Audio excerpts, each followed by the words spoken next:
ఈ సినిమా 1945 లో ఒక ఏరోప్లేన్ చూపించడంతో స్టార్ట్ అవుతుంది. ఆ ఏరోప్లేన్ లో ఒక పైలట్ ఇంకా అతని టీం ఉంటారు. ఆ పైలట్ పేరు వచ్చి సికిసిమా. అయితే ఏరోప్లేన్ లో సాంకేతిక లోపం రావడంతో ఆ ఏరోప్లేన్ ఎమర్జెన్సీగా జపాన్ లో ఉన్న ఒక ఐలాండ్ లో ల్యాండ్ చేస్తాడు పైలట్. తర్వాత టీమ్ లో ఉన్న ఒక మెకానిక్ పైలట్ దగ్గరకు వచ్చి ప్రాబ్లం ఏంటో చెక్ చేస్తున్నా అని చెప్తాడు. పైలట్ సరే నువ్వు చెక్ చేయి అని మెకానిక్ చెప్పి అలా వెళ్లి సముద్రం ఒడ్డున కూర్చొని ఆలోచిస్తూ ఉంటాడు. అప్పుడే సముద్రంలో కొన్ని చనిపోయి ఉన్న చేపలను చూసి అరే ఏంటివి ఎలా చనిపోయాయి అని ఆలోచిస్తూ తిరిగి రాత్రికి తన టీం దగ్గరికి చేరుకుంటాడు పైలట్. పైలట్ అక్కడికి చేరుకోగానే అందరూ ఒక పెద్ద సౌండ్ వింటారు. ఆ సౌండ్ విన్న వెంటనే టీం మొత్తం భయపడి బయటకు వచ్చి చూస్తూ ఉంటారు. అంతే సడన్ గా ఒక పెద్ద గార్జిల్లా వాళ్ళ ముందుకు వస్తూ ఉంటుంది. దానితో అందరూ భయపడి అక్కడి నుంచి తప్పించుకుని పరిగెడతారు. పైలట్ ఇంకా అతని టీం అందరూ ఒక చోట దాక్కుని ఉంటారు. తర్వాత మెకానిక్ పైలట్ తో మాట్లాడుతూ మన దగ్గర ఉన్న పెద్ద మిషన్ గన్ తో గార్జిల్లాని చంపేయాలి, నువ్వు మిషన్ గన్ ని తీసుకొని వెళ్లి చంపేయని పైలట్ తో అంటాడు మెకానిక్. పైలట్ భయపడుతూ వెళ్లి మిషన్ గన్ ని తీసుకొని కాల్చాలని చూస్తాడు. కానీ గార్జిల్లా దగ్గరికి రాగానే భయపడి మిషన్ గన్ కు ఉన్న ట్రిగ్గర్ నొక్కలేకపోతాడు. దానితో అతని టీమ్ లో ఉన్న వాళ్లకు ఏం చేయాలో అర్థం కాక ఇంకా వాళ్ళ దగ్గర ఉన్న చిన్న చిన్న తుపాకులను తీసుకొని గార్జిల్లాని షూట్ చేస్తారు. ఎప్పుడైతే షూట్ చేస్తారో గార్జిల్లాకి కోపం వచ్చి వాళ్ళ దగ్గరికి వెళ్లి ఒక్కొక్కరిని చీమలు నలిపేసి చంపేస్తూ ఉంటుంది. పక్కనే నిలబడి చూస్తున్న పైలట్ భయపడుతూ ఉంటాడు. అయితే సడన్ గా అక్కడ ఒక పెద్ద పేలుడు జరుగుతుంది. దానితో పైలట్ ఎగిరి దూరంగా పడి స్పృహ లేకుండా పడిపోతాడు. ఇంకో పక్క గార్జిల్లా అక్కడ ఉన్న వాళ్ళందరినీ చంపేసి గట్టిగా అరిచి అక్కడి నుంచి వెళ్ళిపోతుంది. మరుసటి రోజు ఉదయాన్నే పైలట్ స్పృహలోకి వచ్చి చూస్తే వాళ్ళ టీంలో వాళ్ళందరూ చనిపోయి ఉంటారు, ఒక్క మెకానిక్ తప్ప. మెకానిక్ ఏదోలాగా గార్జిల్లా అటాక్ నుంచి తప్పించుకొని అక్కడ ఉన్న డెడ్ బాడీస్ ని ఒక చోటుకి చేరుస్తూ ఉంటాడు.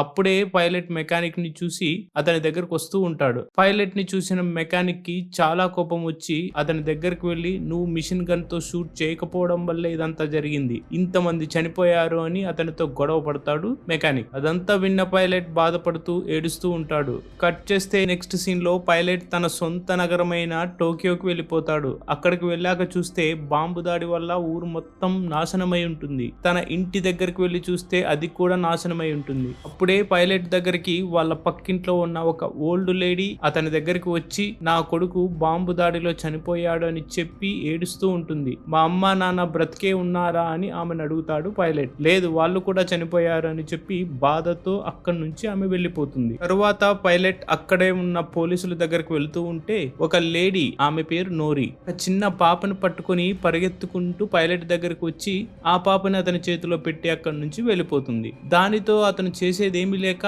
ఆ చిన్న పాపని తనతో పాటు తీసుకుని వెళ్తూ ఉండగా మళ్ళీ ఆమె అతని దగ్గరికి వస్తుంది. పైలట్ ఎవరు నువ్వు, ఈ పాప ఎవరు, ఎందుకు నువ్వు ఈ పాపను నాకు ఇచ్చావు అని అడగగానే ఆ పాప ఎవరో నాకు తెలియదు, బాంబు దాడిలో వాళ్ళ అమ్మా నాన్న ఇద్దరు చనిపోతూ ఈ పాపను నా చేతుల్లో పెట్టారు, అందుకే నేను తీసుకున్నా అని అంటుంది. ఆమె మాటలు కన్విన్స్ అయిన పైలట్ పాపని తిరిగి ఆమెకి ఇచ్చేసి అక్కడి నుంచి ముందుకు వెళ్తూ ఉంటాడు. అయితే ఆమె కూడా పైలట్ వెంటే వెళుతుంది. ఇంకా అందరూ పడిపోయి ఉన్న పైలట్ ఇంట్లోకి వెళ్తారు. అక్కడ ఆమె మాట్లాడుతూ ఈ ప్రపంచంలో నాకెవ్వరూ లేరు, ఇప్పుడు ఈ పాప నాతో ఉంది, నాకేమైనా అయితే నువ్వు ఈ పాపని జాగ్రత్తగా చూసుకుంటావా అని అడుగుతుంది. అదంతా విన్న పైలట్ నువ్వు చాలా మంచిదానివి, ఎవరో తెలియని పాప గురించి ఇంతగా ఆలోచిస్తున్నావంటే నువ్వు చాలా గ్రేట్ అని ఆమెను అభినందిస్తాడు. మరుసటి రోజు ఉదయాన్నే పైలట్ తన పని కోసం వెళ్తూ ఉంటే అతని పక్కింటి ఓల్డ్ లేడీ పైలట్ దగ్గరకు వచ్చి మీ ఇంట్లో ఉన్న లేడీ ఇంకా తనతో పాటు ఉన్న చిన్న పాప ఎవరు అని అడుగుతుంది. ఆమె ఎవరో తెలియదు, మనలాగే తనకి ఎవరూ లేరంట, అందుకే నాతో వచ్చింది, అయినా ఆ చిన్న పాప ఎందుకు అలా ఏడుస్తూ ఉంది, వాళ్ళ అమ్మ పాపకు పాలు ఇవ్వడం లేదా అని ఆమె అడగ్గా దానికి పైలట్ ఆ పాప ఆమె కూతురు కాదు, బాంబు దాడిలో అమ్మా నాన్న ఇద్దరూ చనిపోతే ఆ పాపని తనతో తెచ్చుకుంది అని అంటాడు. అది విన్న ఓల్డ్ లేడీ వెళ్లి తన దగ్గర ఉన్న డబ్బా పాలు పాపకు పట్టిస్తుంది. దానితో పాప ఏడుపు ఆపేస్తుంది. అప్పటి నుంచి ఇంకా అందరూ కలిసి ఉంటారు. అలా ఒక సంవత్సరం గడిచిపోతుంది. ఒకరోజు పైలట్ తనకి గవర్నమెంట్ నుంచి ఒక మిషన్ కంప్లీట్ చేయడానికి ఆర్డర్ వచ్చింది అని నోరితో చెప్తాడు. మిషన్ ఏంటి అని ఆమె అడగగానే అదేంటంటే వరల్డ్ వార్ 2 జరిగినప్పుడు అమెరికా ఇంకా జపాన్ వాళ్ళు సముద్రంలో కొన్ని బాంబులు పెట్టారు, వారిని డిస్పోజ్ చేసి తీసేయాలి అని చెప్పగానే వద్దు ఇది చాలా ప్రమాదకరమైన మిషన్ అని ఆమె అంటుంది. అయినా పైలట్ మాత్రం వెనకడుగు వేయడు. ఈ మిషన్ సక్సెస్ అయితే మనకి చాలా డబ్బులు వస్తాయి, దానితో మనకి దానికి ఉన్న అన్ని కష్టాలు తీరుతాయి అని అంటాడు పైలట్. అయినా నోరి మాత్రం ఆ మిషన్ కి వెళ్ళడానికి ఇష్టపడదు. దానితో ఆమెను కన్విన్స్ చేయడానికి నాకేమీ అవ్వదు, గవర్నమెంట్ నుంచి మంచి వెపన్స్ ఇంకా బోట్స్ ఇస్తున్నారు, అంతేకాకుండా వాళ్ళు అన్ని జాగ్రత్తలు తీసుకుంటారు అని చెప్పి వెళ్ళిపోతాడు. పైలట్ అక్కడికి వెళ్ళాక ఒక డాక్టర్ ని మీట్ అవుతాడు. ఆ డాక్టర్ ఈ మిషన్ కి హెడ్. తర్వాత అందరూ కలిసి సముద్రంలోకి వెళ్తారు. వాళ్ళ టీంలో ఒక అతను సముద్రంలోకి వెళ్ళాక ఒక బాంబుని చూసి దాన్ని డిస్పోజ్ చేయడానికి వాళ్ళ దగ్గర ఉన్న వెపన్స్ తో షూట్ చేస్తూ ఉంటాడు. కానీ దానికి అస్సలు తగలదు. తర్వాత పైలట్ వెపన్ ని తన చేతిలోకి తీసుకొని గురి పెట్టి కాలుస్తాడు. దానితో బాంబు పేలిపోతుంది. ఇంకా అదే రోజు రాత్రి పైలట్ నిద్రపోతూ ఒక కలగంటాడు. కలలో గాడ్జిల్లా వచ్చి వాళ్ళ టీం మీద దాడి చేసినట్లు కలగంటాడు. దానితో సడన్ గా నిద్రలో నుంచి లేచి భయపడుతూ కనిపిస్తాడు. వెంటనే నోరి అతనికి వాటర్ ఇచ్చి ధైర్యం చెప్తుంది. నెక్స్ట్ సముద్రంలో అమెరికా పెట్టిన ఒక న్యూక్లియర్ బాంబును పేలుస్తారు. అలా సికి ఇంకా అతని టీం చాలా బాంబ్స్ ని డిస్ట్రాయ్ చేస్తారు. దానితో కొద్దిగా డబ్బు రావడంతో నోరి ఇంకా పాపతో కలిసి హ్యాపీగా ఉంటాడు. అంతేకాదు వాళ్ళు ఒక సొంత ఇంటిని కూడా కట్టుకుంటారు. తర్వాత సికి వాళ్ళ టీం వాళ్ళందరినీ డిన్నర్ కి పిలిచి అందరూ కలిసి డిన్నర్ చేస్తూ కబుర్లు చెప్పుకుంటూ మీ వైపు చేసిన డిన్నర్ చాలా బాగుంది అని అంటారు. దానితో ఆమె నేను సికి వైపుని కాదు అని చెప్పగానే వాళ్ళందరూ షాక్ అవుతారు. దానితో సికి ఆమె ఎవరో, ఆ పాప ఎవరో, ఇక్కడ ఎందుకున్నారో, జరిగిన కథ మొత్తం వాళ్ళ టీం వాళ్ళందరికీ వివరించి చెప్తాడు. కొన్ని రోజులకి నోరికి కూడా ఒక జాబ్ వస్తుంది. ఆ విషయం సికితో చెప్తూ నాకు ఒక జాబ్ వచ్చింది, ఇక నా కాళ్ళ మీద నేను నిలబడొచ్చు, పాపను చూసుకోమని పక్కింటి ఓల్డ్ లేడీకి చెప్పాను అని చెప్పగానే సికి కూడా ఓకే అంటాడు. కొన్ని రోజుల తర్వాత అమెరికా పెట్టిన కొన్ని న్యూక్లియర్ బాంబ్స్ పేలుతాయి. దాని ఎఫెక్ట్ వల్ల గాడ్జిల్లా పెద్దగా బలంగా డేంజరస్ గా మారుతుంది. అంతేగాక దానికి కొన్ని పవర్స్ కూడా వస్తాయి. తర్వాత సికి అండ్ టీమ్ సముద్రంలో వెళ్తూ ఉండగా డిస్ట్రాయ్ అయిన ఒక పెద్ద షిప్ ని చూస్తారు. ఇంత పెద్ద షిప్ ఎలా డిస్ట్రాయ్ అయింది అని ఆలోచిస్తూ ఉండగా అది గాడ్జిల్లా వల్ల జరిగి ఉంటుంది అని సికి అంటాడు. అప్పుడే సడన్ గా వాళ్ళ షిప్ దగ్గరలో కూడా చాలా మొత్తంలో చనిపోయిన చేపలు పైకొస్తూ ఉంటాయి. అది చూసిన సికి గాడ్జిల్లా సముద్రంలో నుంచి పైకి వచ్చేటప్పుడు చేపల్ని చంపి పైకి పంపుతుంది. సో ఖచ్చితంగా గాడ్జిల్లా ఇక్కడికి వస్తుంది, ఎంత వీలైతే అంత తొందరగా మనం ఇక్కడ నుంచి వెళ్ళిపోవాలి అని డాక్టర్ తో చెప్తాడు. కానీ ఆల్రెడీ వాళ్ళ వెనకే గాడ్జిల్లా వస్తూ ఉంటుంది. అయితే దానికి దొరకకుండా ఫాస్ట్ గా వెళ్తూ గాడ్జిల్లా మీదకి ఒక పెద్ద బాంబు వేసి పేలుస్తారు. కానీ దానికి ఏమీ అవ్వదు, ఎందుకంటే దాని బాడీ చాలా స్ట్రాంగ్ గా ఉంటుంది. అయితే మళ్ళీ ఇంకో బాంబు వాటర్ లోకి వేస్తారు. ఆ బాంబు గాడ్జిల్లా నోట్లోకి అయితే వెళ్తుంది, కానీ దానికి ఉన్న వైర్ కట్ అవడంతో అది పేలదు. అంతే, వెంటనే సికి మిషన్ గన్ తీసుకొని కంటిన్యూగా కాలుస్తూ ఉండగా ఒక బుల్లెట్ వెళ్లి గాడ్జిల్లా మౌత్ లో ఉన్న బాంబుకు తగిలి పేలుతుంది. దానితో గాడ్జిల్లా బాగా గాయపడుతుంది. అయితే ఇక్కడ ఉన్న విచిత్రం ఏంటంటే గాడ్జిల్లాకున్న పవర్ వల్ల దానికైన గాయం ఆటోమేటిక్ గా నయమైపోయి నిట్టారుగా నిలబడుతుంది. అప్పుడే ఇంకో పక్క నుంచి జపనీస్ ఆర్మీ వచ్చి దాని మీద అటాక్ చేస్తారు. అంతే, దానికి బాగా కోపం వచ్చి వాటర్ లోకి వెళ్లి వాటర్ లో నుంచి ఆర్మీ షిప్ దగ్గరకు వెళ్లి అటాక్ చేస్తుంది. అయినా వాళ్ళు కంటిన్యూగా కాలుస్తూ ఉండడంతో గాడ్జిల్లా ఇంజూర్ అయ్యి మళ్ళీ వాటర్ లోకి వెళ్ళిపోతుంది. జపనీస్ షిప్ కూడా బాగా డ్యామేజ్ అవడంతో మెల్లగా వాటర్ లోకి మునుగుతూ ఉంటుంది. అయితే సడన్ గా గాడ్జిల్లా వాటర్ లో నుంచి పైకి వచ్చి పెద్ద సౌండ్ చేస్తూ అరుస్తూ ఉంటుంది. అది చూసిన సికి అండ్ టీం భయపడుతూ ఉంటారు. తర్వాత గాడ్జిల్లా వాటర్ లోకి వెళ్ళిపోతుంది. అటాక్ లో సికికి బాగా గాయాలవ్వడంతో సముద్రంలో నుంచి బయటకు వచ్చి హాస్పిటల్లో జాయిన్ అవుతాడు. హాస్పిటల్ నుంచి డిశ్చార్జ్ అయ్యాక నోరి అతని దగ్గరకు వెళ్లి అసలు ఏమైంది, నువ్వు దేని గురించో బాధపడుతున్నావు, కానీ అదేంటో నువ్వు నాకు చెప్పట్లేదు, నేను నీ మనిషి అయితే నీ కష్టం ఏంటో నాతో షేర్ చేసుకో అని అంటుంది. దానికి సికి మాట్లాడుతూ 1945లో నేను ఒక పెద్ద తప్పు చేశాను. అదేంటంటే నేను గాడ్జిల్లాని చంపడానికి వెళ్లి భయంతో చంపలేకపోయాను. దానితో మా టీం మొత్తం గాడ్జిల్లా చేతిలో చనిపోయారు. ఆ సంఘటన రోజు గుర్తుకొస్తుంది. నేను కూడా అప్పుడే చనిపోయి ఉంటే బాగుండు అని చెప్పడంతో నోరి అతని దగ్గరకు వచ్చి జరిగిపోయింది తిరిగి రాదు, దాని గురించి ఆలోచిస్తూ బాధపడకు, అందరూ చనిపోయి నువ్వు మాత్రమే బతికున్నావంటే దానికి ఏదో పెద్ద కారణం ఉంటుంది, అదేంటో తెలుసుకొని ముందుకు వెళ్ళు అని సికికి ధైర్యం చెప్తుంది నోరి. కట్ చేస్తే నెక్స్ట్ సీన్ లో సికి చిన్న పాపతో ఆడుకుంటూ ఉంటాడు. అప్పుడే గాడ్జిల్లా సిటీలోకి వచ్చి అందరిపైన అటాక్ చేస్తుంది అనే న్యూస్ రేడియోలో వింటాడు. అది విన్న తర్వాత జాబ్ కోసం సిటీలోకి వెళ్ళిన నోరి గురించి ఆలోచిస్తూ ఉంటాడు సికి. ఇంకో పక్క నోరి సిటీ ట్రైన్ లో వెళ్తూ గాడ్జిల్లాను చూస్తూ ఉండగా అది ట్రైన్ దగ్గరకు వచ్చి ట్రైన్ ని నోటితో పట్టుకొని పైకి లేపుతుంది. దానితో నోరి ఉన్న కంపార్ట్మెంట్ బాగా డ్యామేజ్ అయ్యి కిందకి పడకుండా వేలాడుతూ ఉంటుంది. అయితే కింద వాటర్ ఉండడంతో వాటర్ లోకి దూకేస్తుంది. అదంతా కొంతమంది రిపోర్టర్స్ ఒక టవర్ మీద నిలబడి వీడియో తీస్తూ ఉంటారు. అది గమనించిన గాడ్జిల్లా వారి వైపుకు వస్తూ ఉంటుంది. అయినా రిపోర్టర్స్ పట్టించుకోకుండా వీడియో తీస్తూ ఉంటారు. గాడ్జిల్లా ఒక పంచ్ తో టవర్ ను కూల్చేసి రిపోర్టర్స్ అందరినీ చంపేస్తుంది. మరో పక్క నోరి వాటర్ లో నుంచి బయటకు వచ్చి పరిగెత్తుకుంటూ వెళ్తూ ఉండగా సికి కూడా అక్కడికి వచ్చి ఇద్దరు కలిసి గాడ్జిల్లాకి దొరకకుండా పరిగెత్తుకుంటూ వెళ్తూ ఉంటారు. అప్పుడే ఆర్మీ వచ్చి గాడ్జిల్లా మీద అటాక్ చేస్తారు. దానితో గాడ్జిల్లాకి విపరీతమైన కోపం రావడంతో దాని వెనుక ఉన్న ఒక బ్లూ లైట్ ఆన్ అయ్యి దాని నుంచి ఒక ప్రమాదకరమైన సుడిగాలిని వదులుతుంది. దానితో అక్కడ ఉన్న పెద్ద పెద్ద బిల్డింగ్స్ పేక మేడల్లా కూలిపోయి ప్రజలు దాని కింద పడి చనిపోతూ ఉంటారు. ఇంకా సుడిగాలికి చిక్కుకుండా సికిని కాపాడి నోరి అందులో కొట్టుకుపోతుంది. కొద్దిసేపటికి గాడ్జిల్లా అక్కడి నుంచి వెళ్ళిపోవడంతో సికి బయటకు వచ్చి చూస్తే అక్కడ మొత్తం నాశనమై ఉంటుంది. నోరి కూడా కనపడదు. నోరి చనిపోవడంతో సికి బాగా కుంగిపోయి ఏడుస్తూ ఉంటాడు. మరో పక్క గాడ్జిల్లా గట్టిగా అరుస్తూ ముందుకు వెళ్తూ ఉంటుంది.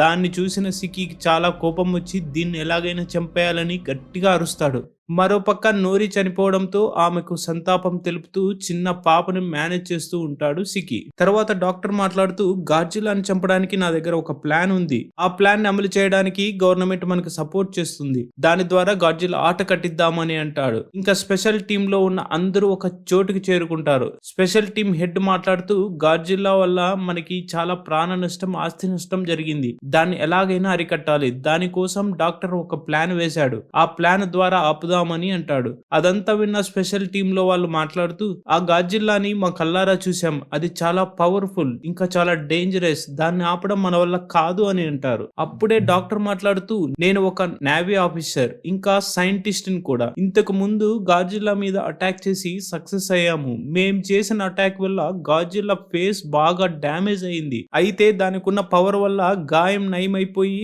ఫేస్ మళ్ళీ రికవర్ అయింది. కానీ ఈసారి నా దగ్గర ఇంకొక పవర్ఫుల్ ప్లాన్ ఉంది. దానితో ఖచ్చితంగా గాడ్జిల్లాని చంపొచ్చు అని అంటాడు డాక్టర్. ప్లాన్ ఏంటంటే పెద్ద పెద్ద గ్యాస్ సిలిండర్స్ ని గాడ్జిల్లాకి తెలియకుండా దాని బాడీ మీద డిఫరెంట్ ప్లేసెస్ లో పెట్టి తర్వాత అన్ని సిలిండర్స్ ఒక్కటేసారి ఫాస్ట్ గా సముద్రం లోపలికి వెళ్లేలా చేయాలి. అప్పుడు గాడ్జిల్లా కూడా సముద్రం అట్టడుగుకి ఫాస్ట్ గా వెళ్తుంది. దానితో లోపల ఉన్న వాటర్ ప్రెజర్ ని తట్టుకోలేక గాడ్జిల్లా చనిపోతుంది అని అంటాడు. అయినా గాడ్జిల్లా చనిపోకపోతే ఏంటి పరిస్థితి అని టీమ్ లో ఒకరు అడుగుతారు. అప్పుడు డాక్టర్ దానికి నా దగ్గర ప్లాన్ బి ఉంది. అదేంటంటే గాడ్జిల్లా మీద ఉన్న ప్రతి సిలిండర్ మీద బెలూన్స్ ని అటాచ్ చేసి పెట్టి అన్ని బెలూన్స్ ఒకేసారి ఓపెన్ అయ్యేలా చేస్తే అప్పుడు ఫాస్ట్ గా గాడ్జిల్లా పైకి వస్తుంది. పైకి వచ్చే వాటర్ ప్రెజర్ ని తట్టుకోలేక అది చనిపోతుంది అని అంటాడు. సో ఈ అటాక్స్ వల్ల గాడ్జిల్లా ఖచ్చితంగా చనిపోతుందా అని ఒక ఆఫీసర్ డాక్టర్ ని అడుగుతాడు. మన దగ్గర ఈ ప్లాన్ తప్ప వేరే ఆప్షన్ లేదు అని డాక్టర్ అంటారు. స్పెషల్ టీమ్ హెడ్ కూడా ప్లాన్ కి సపోర్ట్ చేస్తాడు.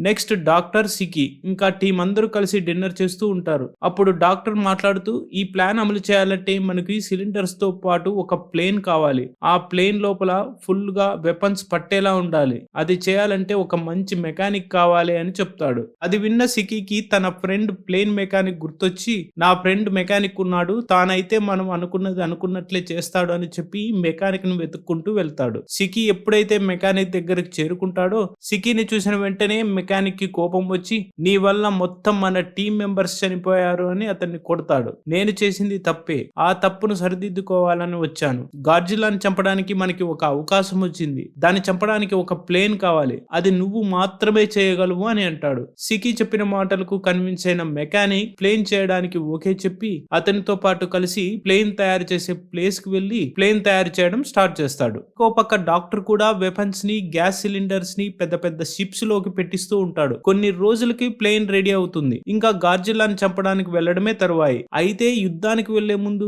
సికి ఒకసారి వెళ్లి తన దగ్గర ఉన్న చిన్న పాపను కలుస్తాడు. ఆ పాప ఒక డ్రాయింగ్ పేపర్ ని సికికి ఇస్తుంది. అందులో ఉన్న డ్రాయింగ్ ని బట్టి చూస్తే నువ్వు చాలా డల్ గా ఉన్నావు ఎందుకు అని అడిగితే నేను అమ్మని బాగా మిస్ అవుతున్నాను అని చెప్పి బాగా ఏడవడం చేస్తుంది పాప. అది చూసిన సికి కూడా చాలా బాధపడతాడు. ఇంకా రాత్రవ్వగానే ఒక లెటర్ రాసి కవర్ లో పెట్టి పాప దగ్గర ఉంచి గాడ్జిల్లాని చంపడానికి వెళ్లిపోతాడు. తర్వాత వెళ్లి మెకానిక్ ని కలుస్తాడు. మెకానిక్ తయారు చేసిన ఒక ప్లేన్ లో కూర్చుంటాడు సికి. మెకానిక్ మాట్లాడుతూ ఇందులో బాంబ్స్, వెపన్స్, గ్యాస్ సిలిండర్స్ ఇంకా పారాచూట్ కూడా ఉంది, కాబట్టి ప్లేన్ ని నువ్వు జాగ్రత్తగా హ్యాండిల్ చెయ్యి అని చెప్తాడు. ఇంకా 1945 లో చేసినట్లు ఇప్పుడు చెయ్యకు, గాడ్జిల్లా మీద రివెంజ్ తీసుకోవడానికి ఇదే లాస్ట్ ఛాన్స్ అని మెకానిక్ అంటాడు. ఈసారి ఏదేమైనా దాన్ని చంపాకే నేను నీకు కనిపిస్తా అని చెప్తాడు పైలట్. నెక్స్ట్ డే చిన్న పాప తన దగ్గర ఉన్న కవర్ తీసుకుని పక్కింటి ఓల్డ్ లేడీకి ఇస్తుంది. లేడీ కవర్ ఓపెన్ చేస్తే కొద్దిగా మనీ ఇంకా take care of my child అని ఒక లెటర్ ఉంటుంది. తర్వాత షిప్స్ స్టార్ట్ అయ్యి సముద్రంలోకి వెళ్తాయి. ఇంకా సముద్రంలో ఒక స్పాట్ కి చేరుకున్న తర్వాత సికి ప్లేన్ లో వెళ్లి సిటీలో ఉన్న గాడ్జిల్లాను డైవర్ట్ చేయడానికి దానిపై అటాక్ చేస్తాడు. ఇంకా గాడ్జిల్లాకి కోపం వచ్చి సికిని ఫాలో అవుతూ సముద్రంలోకి వెళ్తుంది. అంతేకాకుండా వాళ్ళు అనుకున్న ప్లేస్ కి తీసుకెళ్తూ ఉంటాడు. అది సముద్రంలోకి రావడం చూసి షిప్స్ అన్ని దాన్ని చుట్టుముట్టడానికి చూస్తాయి. అది గమనించిన గాడ్జిల్లా తన పవర్ తో అటాక్ చేస్తుంది. అయితే ఈసారి షిప్స్ కి ఏమీ కాదు. తర్వాత ఒక్కొక్కటిగా గ్యాస్ సిలిండర్స్ ని వాటర్ లోకి వేస్తూ ఉంటారు. ఇంకో పక్క సికి గాడ్జిల్లా మీద అటాక్ చేస్తూ ఉండడంతో దాని కాన్సన్ట్రేషన్ మొత్తం ప్లేన్ మీద ఉంటుంది. అదే అదునుగా గ్యాస్ సిలిండర్స్ ని గాడ్జిల్లా బాడీ మీద పెడతారు. తర్వాత సిలిండర్స్ అన్ని ఒకేసారి సముద్రం లోపలికి వెళ్ళేలా చేస్తారు. అప్పుడు సిలిండర్స్ తో పాటు గాడ్జిల్లా కూడా సముద్రంలోకి వెళ్తుంది. ఆ వాటర్ ప్రెజర్ కి గాడ్జిల్లా చనిపోయిందని టీం మొత్తం చాలా హ్యాపీగా ఉంటారు. అయితే అదంత ఈజీగా చావదు. సిలిండర్స్ కు ఉన్న రోప్ ని లాగడం స్టార్ట్ చేస్తుంది. దాన్ని గమనించిన టీం ఇది ఇంకా చావలేదని వెంటనే సిలిండర్స్ మీద ఉన్న బెలూన్స్ ని ఓపెన్ చేస్తారు. అంతే, గాడ్జిల్లా ఫాస్ట్ గా సముద్రం నుంచి పైకి వస్తుంది. ఆ వాటర్ ప్రెజర్ కూడా గాడ్జిల్లా చావదు. ఇంకా పైకి వచ్చిన గాడ్జిల్లా గట్టిగా అరుస్తుంది. అది చూసిన టీం ఇంకా మన చావు దీని చేతిలో తప్పదు అని డల్ గా ఉంటారు. అప్పుడే సడన్ గా సికి తన ప్లేన్ ని తీసుకొని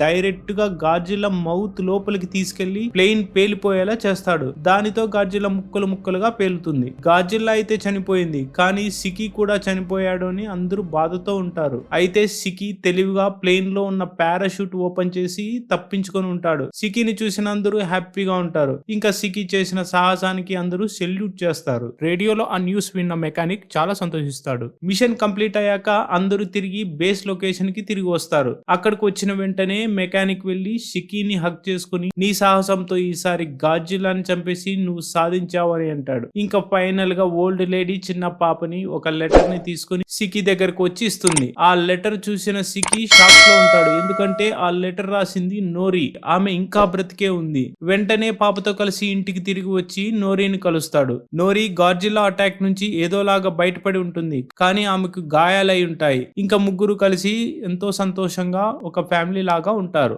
మూవీ చివరిలో ఉన్న ట్విస్ట్ ఏంటంటే సముద్రం లోపల విడివిడిగా పడి ఉన్న గాడ్జిల్లా ముక్కలన్నీ ఒక్కొక్కటిగా అతుక్కొని మళ్ళీ గాడ్జిల్లా రెడీ అవుతుండడం చూపించడంతో మూవీ ఎండ్ అవుతుంది. ఈ మూవీ మీకు నచ్చినట్టయితే ఒక లైక్, షేర్ అండ్ కామెంట్ ఇవ్వండి. అలాగే సబ్స్క్రైబ్ చేసుకోవడం మర్చిపోకండి. Thank you for watching.